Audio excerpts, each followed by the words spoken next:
మళ్ళా ముచ్చటగా మూడోసారి అవుతారు కదా, పక్క అవుతారు కదా. అంటే ఈ ఉత్సాహం కరీంనగర్లో కాదు, దేశం మొత్తం ఏడ వినవడం మోడీ మోడీ మోడీ మోడీ మోడీ మోడీ ఏడ వినవడం పువ్వు పువ్వు పువ్వు అంటున్నా. ఇంత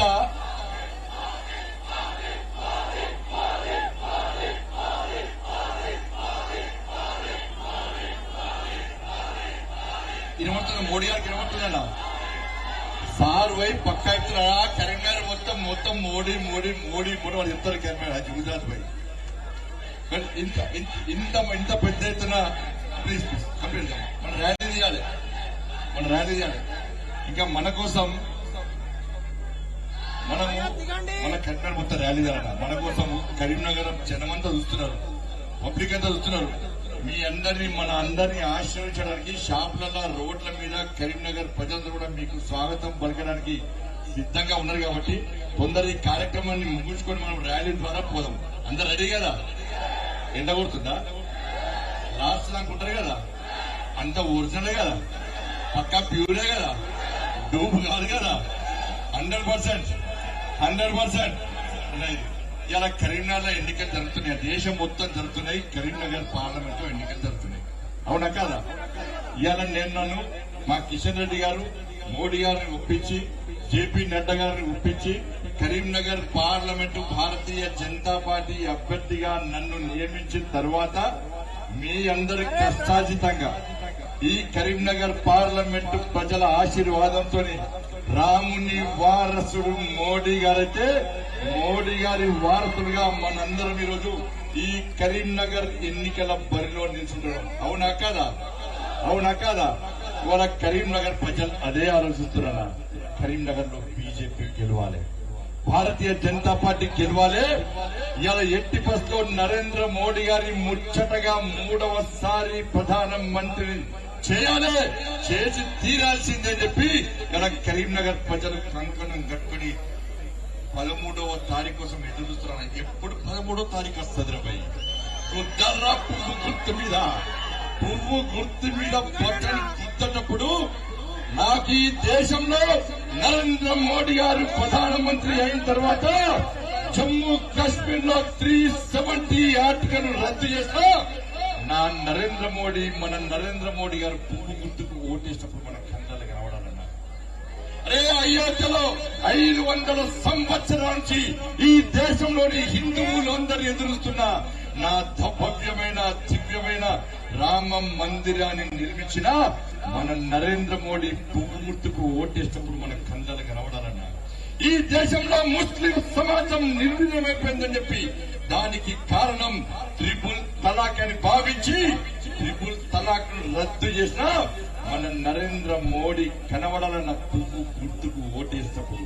అరే కరీంనగర్ పార్లమెంట్ తో పాటు ఈ దేశంలో పేదలకు సంక్షేమ ఫలాలు అందించి ఈ దేశాన్ని శక్తివంతమైన భారతదేశ నిర్మాణంగా చేసినటువంటి ఆ మహానుభావుడు నరేంద్ర మోడీ మనకు పువ్వు గుర్తుకు ఓటేసినప్పుడు కనబడాలన్నా.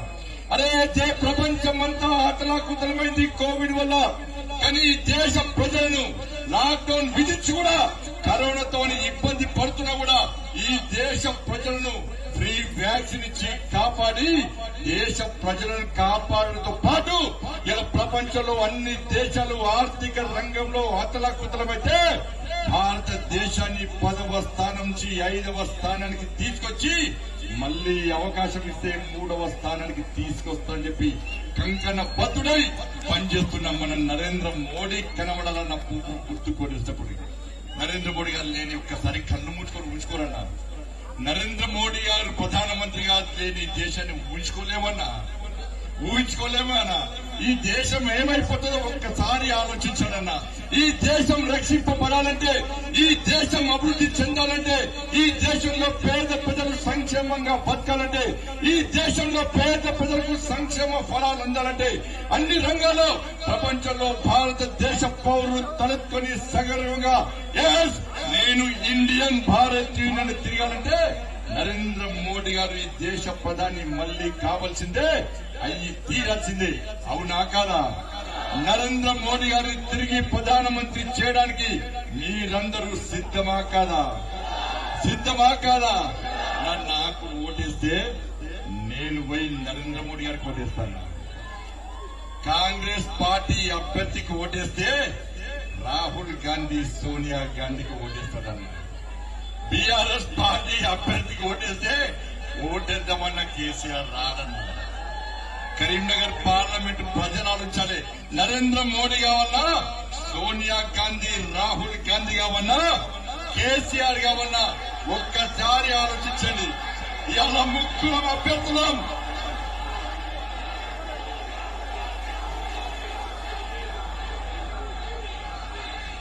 ఇలా ముగ్గురు అభ్యర్థులు పోటీ చేస్తున్నామన్నా. Congress, BRS, Bharatiya Janata party. ఇలా కరీంనగర్ పార్లమెంట్ నియోజకవర్గ ప్రజలకు నేను అప్పీల్ చేస్తున్నా.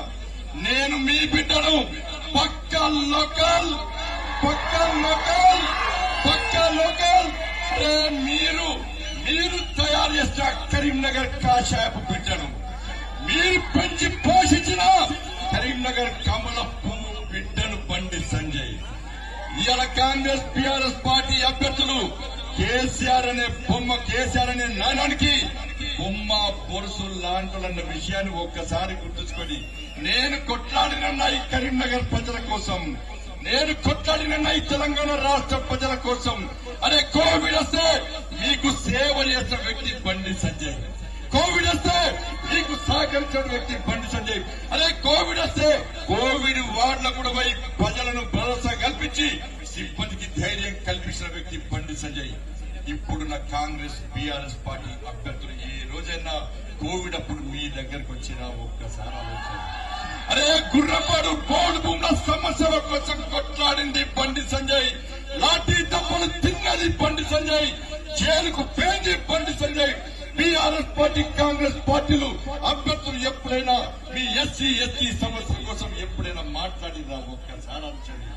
అలా నిరుద్యోగ సమస్య మీద బండి సంజయ్ కొట్లాడితే టీఎస్పీఎస్సీ పేపర్ లీక్ చేస్తే 60 లక్షల మంది నిరుద్యోగ యువత భవిష్యత్తును కేసీఆర్ నాశనం చేస్తే, నేను కొట్లాడితే నిరుద్యోగ యువత కోసం జైలుకు వెళ్ళి బండి సంజయ్. బీఆర్ఎస్, కాంగ్రెస్ పార్టీ అభ్యర్థులు జైలుకునే నిరుద్యోగ యువత. అరే 317 జీవో పడుతుంది. ఉద్యోగులు, ఉపాధ్యాయులను చెట్టుకోని పుట్టుకోని చేస్తే ఇదే స్థలంలో, ఇదే ప్రాంతంలో నేను కొట్లాడితే పోలీసులు నా ఆఫీస్ మీద దాడి చేసి నాతో పాటు నా కార్యకర్తలను గుంజుకుపోయి అరెస్ట్ చేసి అనేక మంది కార్యకర్తల కాళ్ళు, చేతులు విరగొట్టి జైలు పంపిన నా బీఆర్ఎస్, కాంగ్రెస్ పార్టీ అభ్యర్థులు ఎప్పుడు రాలేదన్నారు. అరే రైతుల కోసం కళ్ళాలకు పోయి రైతులకు భరోసా నింపడం పోతే అరెస్ట్ చేసి జైలుకు పోయింది నేనన్నా బీఆర్ఎస్ పార్టీ, కాంగ్రెస్ పార్టీ ఎప్పుడు రాలేదన్నా. ఎస్సీ ఎస్టీ బీసీల కోసం కొట్లాడింది నేనన్నా బీఆర్ఎస్, కాంగ్రెస్ ఎప్పుడు రాలేదన్నా. అగ్రవర్ణాల్లో పేదల రిజర్వేషన్ కోసం, అగ్రవర్ణాల పేదల రిజర్వేషన్ ఈ తెలంగాణ రాష్ట్రంలో అమలు చేయాలని కొట్లాడింది నేనన్నా బీఆర్ఎస్, కాంగ్రెస్ పార్టీలు ఎప్పుడు రాలేదన్నా. వాళ్ళు 100 కోట్లు ఉన్నోళ్ళన్నా, 100 కోట్లు సంపాదించోళ్ళన్నా, 100 కోట్లు ఖర్చు పెట్టడానికి వచ్చిరన్నా. కానీ మీ బండి సంజయ్ 100 కేసులు మీదేసుకుని మీకోసం వాళ్ళు గెలిస్తే 1000 కోట్లు సంపాదించుకుంటారన్నా. నేను గెలిస్తే 1000 కేసులు మీదేసుకుని మీకోసం మీకు అండగా ఉండే వ్యక్తి అన్నా. వాళ్ళు గడిలకు వారసులన్నా, నేను గరీబుని బిడ్డనన్నా. ఆలోచించని గరీలకు వారసుగా ఉన్నా, మీ గరీబుని బిడ్డగా ఉన్నా ఈ తెలంగాణలో ఉన్నటువంటి తెలంగాణ సమాజం ఆలోచించాలి. ఈ కరీంనగర్ పార్లమెంట్ నియోజకవర్గ ప్రజలు వచ్చాలి అన్న. 2 నెలలు కోవిడ్ తో పోయింది. ఇలా 3 సంవత్సరాల్లో 12,000 కోట్ల రూపాయలకు పైగా నిధులు తీసుకొచ్చి కరీంనగర్ అభివృద్ధి చేస్తే బీఆర్ఎస్, కాంగ్రెస్ పార్టీలు ఇద్దరు కలిసి రాత్రి కూర్చొని మాట్లాడుకొని బండి సంజయ్ ఏమీ చేయలేదని చెప్పి ఇలా తప్పుడు ప్రచారం చేసే ప్రయత్నం చేస్తున్న విషయాన్ని ఒక్కసారి గుర్తుంచుకోండి. అరే టీఆర్ఎస్ పార్టీ అభ్యర్థి ఏ రోజన్నా కరీంనగర్లో రైతాంగం కోసం వచ్చిందా? ఏ రోజన్నా మీకోసం వచ్చిందా? 5 సంవత్సరాల అధికారం ఉంటే కేసీఆర్ కుటుంబానికి పైసలు సంపాదించి భూములను ఆక్రమించుకోవడానికే టీఆర్ఎస్ పార్టీ అభ్యర్థి అధికారం పోయిన తర్వాత మొన్నొచ్చి రైతుల మీద మొసలి కన్నీరు కాపుతున్నాడు. ఏ రోజన్నా రైతుల గురించి లేఖ రాసిందా అన్న వినోద్ కుమార్ గారు? ఏ రోజైనా నిరుద్యోగ సమస్య గురించి కేసీఆర్ గారికి లేఖ రాసిందా అన్న? ఏ రోజైనా రైతుల గురించి లేఖ రాసిందా అన్న? ఏ రోజైనా 317 జీవో గురించి లేఖ రాసిందా అన్న? ఏ రోజు కరీంనగర్ అభివృద్ధికి లేఖ రాసిందా అన్న? ఏ రోజైనా బండి సంజయ్ కరీంనగర్ అభివృద్ధికి సహకరిస్తున్నాడు, మనం కూడా సహకరిద్దాం, కేంద్ర ప్రభుత్వానికి సహకరిద్దాం, కరీంనగర్ అభివృద్ధి చేసుకుందామని ఏ రోజైనా లేఖ రాసిందా అన్న? అరే కరీంనగర్ స్మార్ట్ సిటీ నిధులు డైవర్ట్ చేస్తే ఈ వినోద్ కుమార్ గారు ఏ రోజైనా లేఖ రాసిందా అన్న? ఆరోపి నిధులు ఇవ్వకుంటే ఏ రోజైనా వినోద్ కుమార్ గారు లేఖ రాసిందా అన్న? ఇలా ఏం లేఖ రాస్తారంటే కేసీఆర్ పైసలు సంపాదించుకోవడం మాత్రమే టైం పాస్ చేస్తాడు. ఇది బీఆర్ఎస్ పార్టీ అభ్యర్థి. కాంగ్రెస్ పార్టీ మీకు తెలుసా అన్న? ఎప్పుడన్నా చూసిండానా? Vinod Kumar non local. వినోద్ కుమార్ గారు ఈ కాంగ్రెస్ పార్టీ లోకలా నాన్ లోకల్ కూడా ఇలా నేను పోటీ చేస్తున్నా, మీరందరూ పోతున్నారు. పోలింగ్ బూత్ పోయి బండి సంజయ్ నరేంద్ర మోడీ గారు వారసులు ఇచ్చేసిండు అధ్యక్షుడు చెప్తారు. ఇలా కాంగ్రెస్ పార్టీ క్యాడరే కన్ఫ్యూజన్ ఉన్నది. నేను పోలింగ్ బూత్ పోయి ఇంట్లో తిరుగుతుంటే ఈ రాజేంద్రరావు గారు ఎవరంటే మాకే తెలియదు, మరి ఎవరి నుంచి ఓటారంటే మాకే తెలియదు సార్, మాకే తెలియదు సార్ అంటున్నారు. ఇవాళ కాంగ్రెస్ పార్టీ ఉద్యమాల్లో పాల్గొనలే, ప్రజా సమస్యల మీద తెలియదు, ఎప్పుడు కరీంనగర్ రాలే. ఢిల్లీలో పైసలు ఇచ్చి, హైదరాబాద్ లో పైసలు ఇచ్చి ఇవాళ టికెట్ తీసుకున్న వ్యక్తి గురించి కాంగ్రెస్ పార్టీ క్యాడర్ ఆలోచించారు. మీ కాంగ్రెస్ పార్టీ క్యాడర్ మీద నేను అప్పీల్ చేస్తున్నా. మీ కాంగ్రెస్ పార్టీ కోసం ఏ రోజైనా వెలిచాల రాజేంద్రరావు గారు అనే వ్యక్తి మీ కాంగ్రెస్ పార్టీ జెండా పట్టిందా? మీ కాంగ్రెస్ పార్టీ ఉద్యమాల్లో పాల్గొనరా? ఇలా నేను ఎంపీగా ఉన్నప్పుడు, ఈ కరీంనగర్ ఎంపీగా ఉన్నప్పుడు అనేక మంది కార్యకర్తలు ఇబ్బందులు ఉంటే నా దగ్గరకు వస్తే నేను కాంగ్రెస్ పార్టీ కార్యకర్తలు కూడా సహకరించిన పార్టీలు పక్కబెట్టి, అదే బీఆర్ఎస్ పార్టీ కార్యకర్తలు కూడా నేను సహకరించిన ఒక ఎంపీగా మీరు ఇబ్బందులు ఉన్నప్పుడు ఒక్కసారి కాంగ్రెస్ పార్టీ బీఆర్ఎస్ పార్టీ కార్యకర్తలారా ఆలోచించండి. మీ నాయకులు కావాలా, నరేంద్ర మోడీ గారు ప్రధానమంత్రి కావాలన్నా ఒక్కసారి ఆలోచించండి. నరేంద్ర మోడీ గారు ప్రధానమంత్రి అయితేనే రేపు మీరు సర్పంచులు, ఎంపీడీసీలు, జెడ్పీడీసీలు అయితే మీకు న్యాయం జరుగుతుంది. కేసీఆర్ గాని, రాహుల్ గాంధీ గాని, సోనియా గాంధీ గారు అంటే మీకు ఏమీ జరగదు. మా captain Indian political league match మా కెప్టెన్ నరేంద్ర మోడీ మా కెప్టెన్. కాంగ్రెస్ పార్టీ కెప్టెన్ ఎవరైనా? కెప్టెన్ లేకుండా మ్యాచ్ ఉంటుందా అన్న? ఉంటుందా అన్న? కెప్టెన్ లేకుండా ఇలా మ్యాచ్ ఆడుతుంది కాంగ్రెస్ పార్టీ. బీఆర్ఎస్ పార్టీకి నా ప్లేయరు లేరు, నా కెప్టెన్ లేడు బీఆర్ఎస్ పార్టీ. కాబట్టి దయచేసి కార్యకర్తలారా, సమయం లేదు, వారు త్వరగా వెళ్ళారు కాబట్టి మీరందరూ నా ఒకటే రిక్వెస్ట్, బూత్ తిరగండి, తప్పుడు ప్రచారాన్ని నమ్మకండి. ఇలా కాంగ్రెస్ బీఆర్ఎస్ పార్టీ కలిసి ఇవాళ వాళ్ళిద్దరు కలిసి నిర్ణయాలు తీసుకున్నారు. బండి సంజయ్ ని ఓడగొట్టాలంటే నువ్వు ఇది మాట్లాడు, నేను ఇది మాట్లాడతా. ఇలా కాంగ్రెస్ పార్టీ నాయకుడు ఉన్నాడు, ఏం మాట్లాడుతుండో ఆయనకే తెలియదు. ఆయనే మన ప్రచార సారథి, ఆయన మాట్లాడిన మాటలతోనే ఇలా కడుపులో గుద్దుడు, తన్నుడు, తిట్టుడు, అదే కాంగ్రెస్ పార్టీ ప్రచారం. కాబట్టి దయచేసి ఆలోచించండి. ఇలా కరీంనగర్ అభివృద్ధికి నేను చేస్తా. ఇలా నరేంద్ర మోడీ గారి ప్రభుత్వం ఏర్పడుతుంది కాబట్టి నిధులు తీసుకొచ్చే అవకాశం మనకుంది, అభివృద్ధి చేసే అవకాశం మనకుంది. కాబట్టి నరేంద్ర మోడీ గారు ప్రధానమంత్రి కావాలంటే ఇక్కడ భారతీయ జనతా పార్టీ అభ్యర్థిగా పోటీ చేస్తున్నా, నన్ను భారీ మెజార్టీతో గెలిపించాల్సిందిగా మీ అందరికీ విజ్ఞప్తి చేస్తూ, అన్ని వర్గాల గురించి ఆలోచించే పార్టీ భారతీయ జనతా పార్టీ. 27 మంది బీసీ ఎంపీలను మంత్రులు చేసిన ఘనత నరేంద్ర మోడీ గారు, 12 మంది ఎస్సీ ఎంపీలను మంత్రులు చేసిన ఘనత నరేంద్ర మోడీ గారు, 8 మంది ఎస్టీ ఎంపీలను మంత్రులు చేసిన ఘనత నరేంద్ర మోడీ గారు, అగ్రవర్ణాల్లో పేదలకు రిజర్వేషన్ ఇచ్చిన ఘనత నరేంద్ర మోడీ గారు.